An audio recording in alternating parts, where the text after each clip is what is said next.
Hi guys! Welcome back again to my YouTube channel, Mars Simplicities Vlog.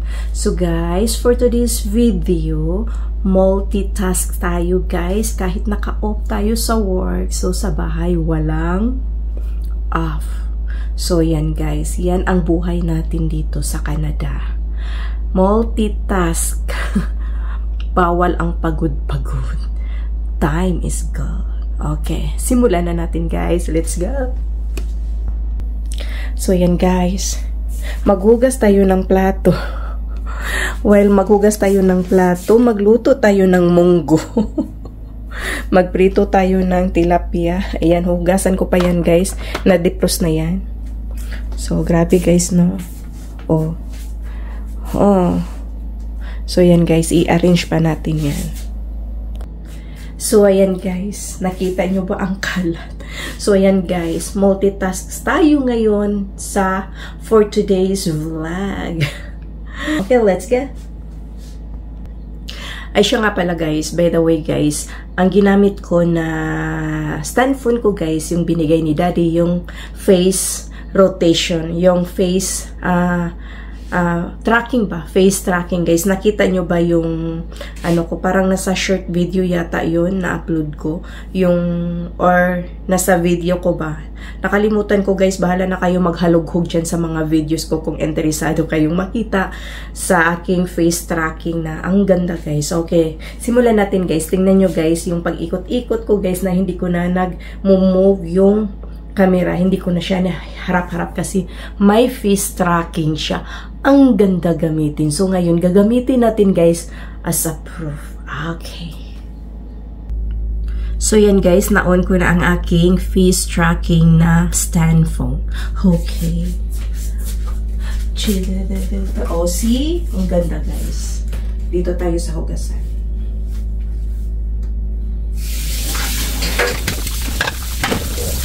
So, ayan guys, simulan na natin ang ating pagmekos-mekos. So, naglagay pala ako ng microphone wireless para marinig nyo ako kasi malayo ako sa aking phone.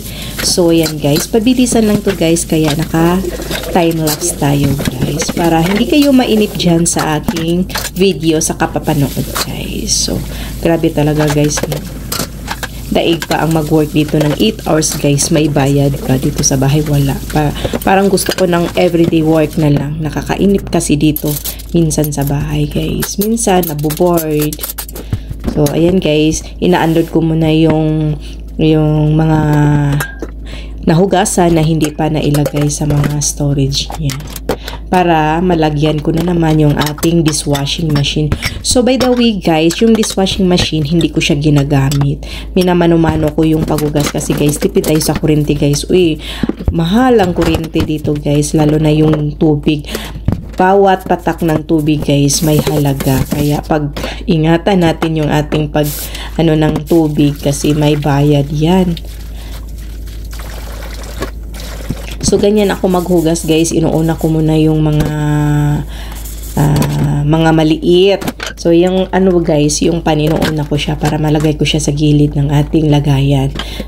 So, yan po ako guys. Depende na, kasi kanya-kanya tayong diskarte sa paghugas. So, sa ang diskarte ko sa paghugas, di ganyan din. Kung saan ako mabilis ba. So, inuuna ko talaga yung mga baso. Kasi ang mga baso guys, pag kunting mo lang yung ano ba yung tawag dyan matapdasan, ambot bahala na mo din na kamo na Tagalog din na napahirapan pa ako sa kalisod. Maimong makwanan guys ba yung masindulan ng kahit lang mabasag pag matumba or mahulog yan guys, yan naintindihan na siguro nyo. Pasensya na po, nahirapan talaga ako sa pagtagalog para lang sa inyo. Bisaya ako guys, kaya minsan bunol ako magtagalog. So, kayo na po ang dyan, umitindi. So, ginagawa ko talaga tong vlog na to na speaking Tagalog lang kasi hindi naman tayo magaling sa English. So, yan guys, manood na lang kayo. So, malapit na ako matapos guys. So, hindi ko muna ko niluluto. Baka makalimutan ko yan, masunog. Yung munggo lang, parang ininit natin. Kagabi ko lang siya na ano ba, yung gilatan ba. Ay dugay kay na malata ang munggos guys, di ba? Matagal siyang mulambot.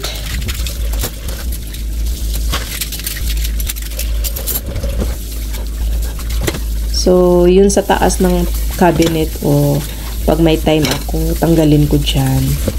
Kasi yung iba, ay may mga laman pa kasi yan, yung mga carton dyan, may mga laman pa. Yung iba, yung mga ano na lang, wala. Yan, i-ano ko yan, i-arrange ko yan pag may time guys. Kasi guys, minsan nakakatamad eh. Galing ka sa work, tapos kikilos ka pa pag uwi ng bahay, nakakatamad na guys.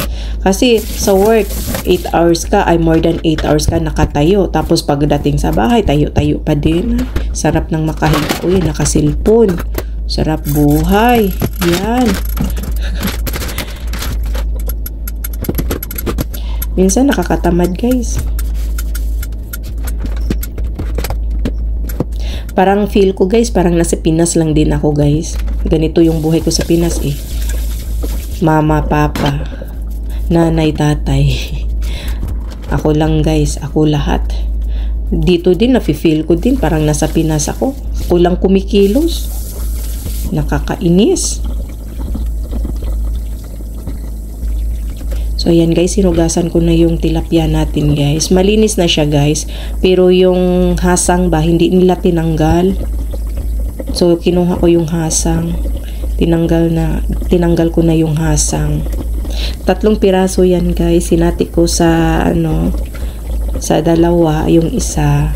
So, ayan, naging, na. 6. Tapos, ipiprito ko siya.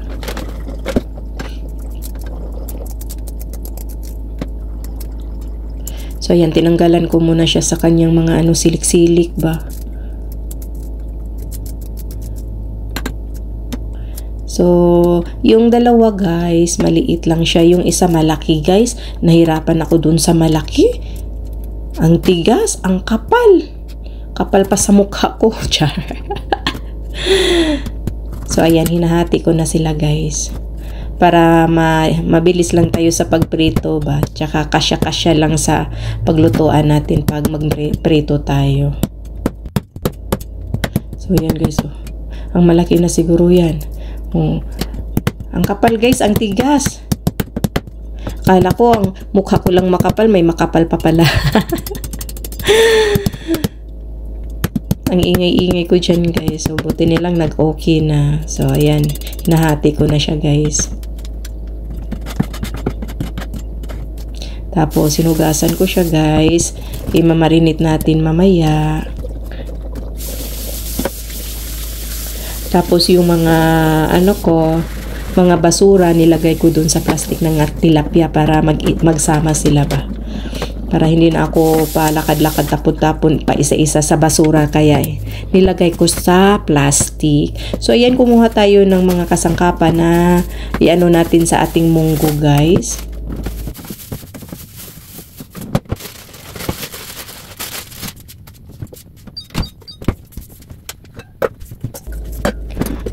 So, magsimula na tayo sa ating munggo. So, yan po ang ating munggo. Nilipat ko sa isang lagayan. Tapos, hindi ko na lang hinugasan yung nalagyan ng ating munggo, guys. Kasi, yan ang gagamitin natin sa pagluto ulit. So, ayan, ako ng onion pala dyan. Onion, tsaka luya, guys. Maganda kasi may luya. Kasi yung luya kasi, pangpabango ba. Tapos, nilagyan ko siya ng bell pepper. Yung depende lang. Nasa inyo na kung anong gusto nyong ilagay. Ako gusto ko maglagay ng bell pepper. Tapos, masarap kainin, guys. Ayan, kinakain ko pa. Ang sweet niya eh. Crunchy.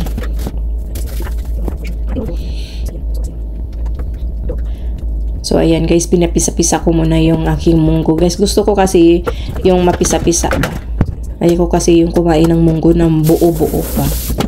So, ayan guys, yung isda natin hinugasan na. Tapos, hinugasan ko yung lagayan ng ating isda kanina para hindi masyadong crowded na naman sa hugasan. Kakahugas lang natin, tapos may hugasan na naman. Walang katapusan ang hugasan guys. Diyos ko. So, ayan. Yung mga basura ko, pinagsama ko muna. So, ayan, oh, diba? Kaliwat kanan, guys. Saan pa kayo? Sipag ko dyan. Yan po ang aking life. So, nagpainit ako ng tubig, guys. So, well, nag-isa pala ako sa mga, guys, lamas ba? Nilagyan ko siya ng konting asin. So, ayan, guys, nilagay ko na yung ating munggo. So, ayan, medyo, parang madilim. Binuksan ko yung bintana. So, ayan guys. So, nagpainit ako ng tubig. So, ayan. Nakalimutan ko yung guys. Yung baboy ba. So, yung baboy ko na nasali guys, at least luto na yun. So, ayan. Nakalimutan kong isama sa paggisa. So, ang yung isda guys, ayan, minamarinate muna natin guys. Nilagyan ko ng asin, tapos bell pepper, black pepper, mga spices. Depende na po sa inyo kung ano ang anong gusto nyong ilagay. Sa akin guys, naglagay din ako paprika, yung may lemon pepper, tapos may kunting, ano ba yun? Sesame oil para bango-bango. So, yan guys, kunting din, yung patis, yung soy sauce. Ayan, kasi ang taas natin guys, kumuha ako ng extension. Ang hirap guys, pag walang extension guys, hindi ko makuha yung mga ibang natin panimpla dyan sa cabinet natin. Ang taas kasi, akala nila mataas ako. So, ayan. Laking gulo talaga guys pag mawala yun. So ayan, kumuha ako ng gloves para hindi tayo direct masugatan sa ating kamay dun sa ating isda. So ayan guys, minimix ko na sila guys. Kinamay, ko na halo-halo. So tinakpan ko muna ng wrap para ma-enhance talaga yung ating mga panimpla ba pag marinate sa ating isda. So, ayan guys. Nilagyan ko ng tubig ang ating munggo. Yung tama-tama lang guys. Yung sakto lang sa sabaw.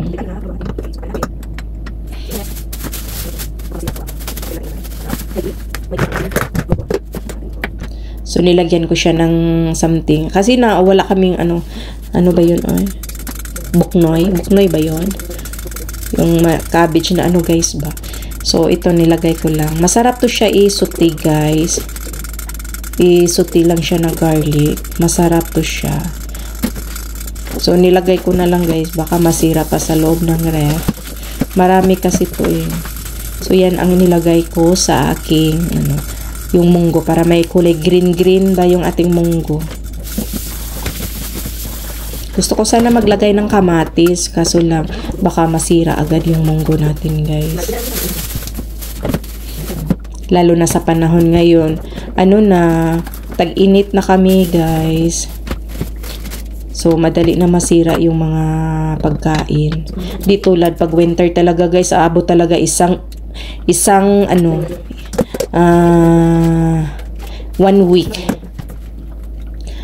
Umabot talaga guys, hindi masisira yung pagkain namin kasi malamig. Parang nasa loob lang siya ng ref kahit hindi siya pinapasok sa ref. So, ngayon kasi mainit na, yan, kahit nasa rice cooker lang siya, ayun, nagtutubig na sa gilid dahil sa init ba. So, ayan guys. Tinikman ko guys. Yung pagtimpla ko guys, dandahan lang kasi bawal ako sa maparat. Sabi ng doktor ko, watching my sodium. So, ayan guys. Ingat-ingat talaga ako sa mga maalat. Lalo na yung mga chichirya. May time talaga guys, mag-craving ako. Sarap kumain ng chichirya. Uy. So, ayan guys. Okay na siya guys. So, next na naman guys, yung focus na tayo sa ating pag-prito. So, ayan guys. Yung niluto ni daddy na pusit, minumove ko na, ay nilipat ko sa lagayan para mahugasan yung nilagyan ba. So ayan, nilagyan ko muna ng wrap. So ayan. So ano na tayo sa ating pagprito. So guys, pag magprito ako guys, nagsindi ako ng kandila. Kasi yung kandila natin guys, ano yan, may perfume yan. Tapos yun po ang magbigay din ng hindi masyado maamoy sa loob ng bahay. So ayan guys, tinakpan ko ang aking prituhan para yung talsik ba sa mantika hindi mag-akalat. Yan po ako guys, magprito guys, nilagyan ko ng ganyan, ng panakip. Anong tawag dyan? Hala na kayo So yan guys. So itong video ko guys, umabot talaga siya ng 1 oras tsaka kalahati yata. So kaya nga tina-timelapse ko na lang ang the rest kasi abutan tayo ng 1 oras din sa ating video. So baka kayo ay mainip sa kakapanood, kaya ginagawa ko na lang timelapse para maiksi na lang siya. So nag voice over na lang ako guys. So ayan guys, habang nagprito tayo guys, so ayan, sinimulan ko na ang aking paglinis. Nag-disinfect ako sa lamisa, tapos mag-mop ako sa sahig. So, malapit na tayo matapos guys. Huwag kayong mainip dyan. Before tayo matapos guys, please don't forget to like, comment, subscribe kung ikaw ay bago sa aking channel, at i-click ang bell para ikay ma-update sa ating mga upcoming video. So, thank you guys. Thank you for watching. So, ayan po ang ating multitask guy. Simpleng multitask lang. So, sa sala muna, mamaya sa na naman ako sa living room namin. So, hindi ko na lang sinasali guys. Dito lang muna na portion sa part sa kitchen. Sa next video ko na lang yung sala natin. So, yan guys. Niwalis ko muna. So, buhay talaga guys. No? Ganyan talaga ang buhay. So, kakagising, ayan, diretso sa kusina. Wala pa akong kain. So, guys, manata og luto. Ato ang pritong tilapia, ug ato ang munggo. So, mga unata. Guys, karon pa ta kakauno. So, 1 hour yun kapin ang ato ang pag-multitask. So, at least na ako, guys, manasag kong map. So, nalimpyo-limpyo na gamay. Bye! Thank you for watching, guys! Guys, so mga unata guys, so ang ato ang sukang pinakurat para sa ato ang isda guys. Okay guys, mga unata. Maglamig tayo guys. Thank you for watching. Bye. See you next time.